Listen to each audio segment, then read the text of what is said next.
Hey everybody, it has finally come and I am finally doing it. I know a lot of you have been asking about when I was going to start my weekly devotionals, and here you go. Here's the first one. For those of you that don't know, I posted online a while ago just asking people about the idea of me posting weekly devotionals online, and over time I've been thinking about and praying about this for a while, and it is finally something that I'm going to be pursuing. So this is episode 1, I guess you can call it that, or podcast number 1 of weekly devotionals. I'm gonna post a link down in the description of just a website where you can copy the URL, which is right here, and paste it in that link that you have. So you'll just click on the link, take the URL, put it in there, and then you can keep the file of the video and then take it with you, put it on your iPhone or iPad or whatever you want, so that way you don't always have to come here to YouTube. So today we are going to be talking about love. I just wanted to start on a basic subject that kind of shapes our entire life.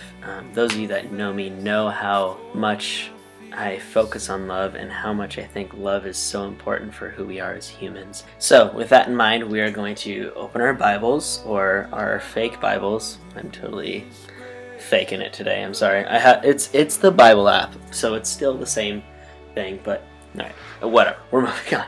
We're looking at 1 Corinthians 13, and I know this is a very popular chapter on love that many people quote all the time. Love is patient, love is kind, it does not envy, it does not boast, it is not arrogant or rude, it does not insist on its own way, so on and so forth.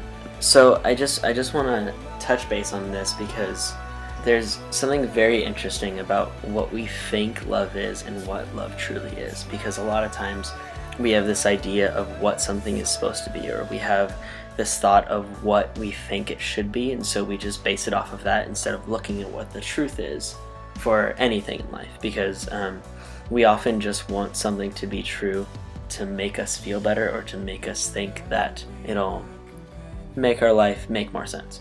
But the truth of the matter is there's things that are true, and there are things that we try to define without going to the source of the definition.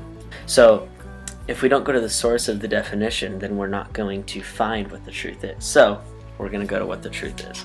It starts off in chapter 13 saying, "If I speak in the tongues of men and angels and have not love, I am a noisy gong or clanging cymbal." Now, let's just think about that for a second, because imagine you're talking to somebody and they're one of your friends, and you know those giant cymbals like in band that they hit like this? Imagine as you're talking to them, they just were clanging that in your face just over and over again. It would be so loud and so obnoxious, you would want to smack them in the face, right? I know I would.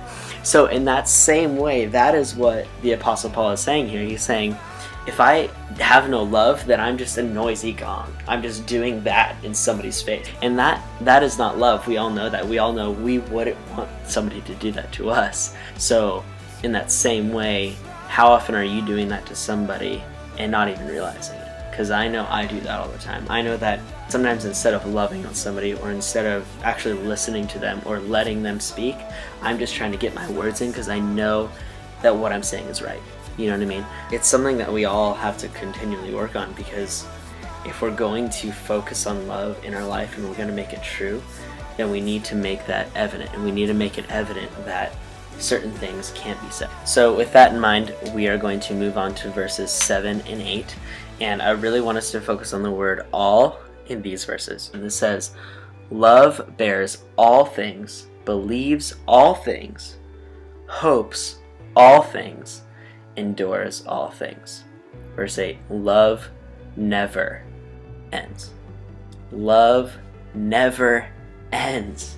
And if we truly believe that love is what we're missing in life, and I know for me and a lot of you watching are dancers, or if you're not a dancer, you have something that you love sports, you love your dog, you love your bed, you love chocolate. It can be anything that you're so passionate about and you want to tell everyone that you love it. For a lot of us, it's our job. And so if you love something that much and you want to tell somebody something about you that you love so much, why can't we use that same thing that we love to tell people about, and in that same way love them?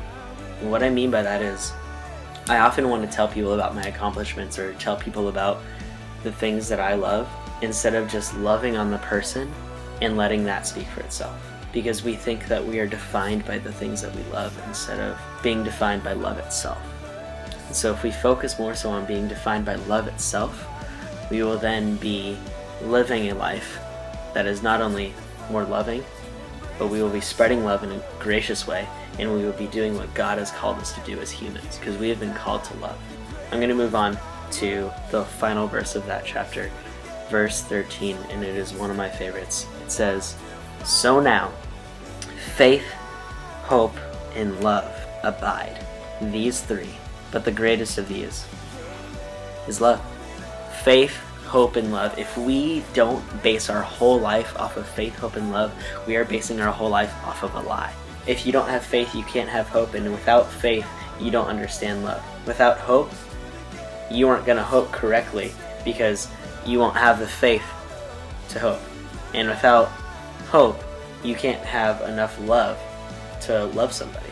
Without that same hope, there's not going to be the same love. And without love, you can't hope for anything, because love is the basis of hope.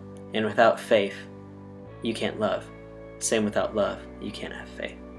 So with that in mind, I want to end this week's video with the second command of the 10 Commandments, which is love others as well as you love yourself, or love your neighbor as you love yourself. I just want to challenge you with that, and I really want us to focus on that being the forefront of our mind, and let anything that comes through our mind pass through that command and pass through the fact that we should love others as well as we love ourselves. Thank you guys so much for watching, and I'll see you next week.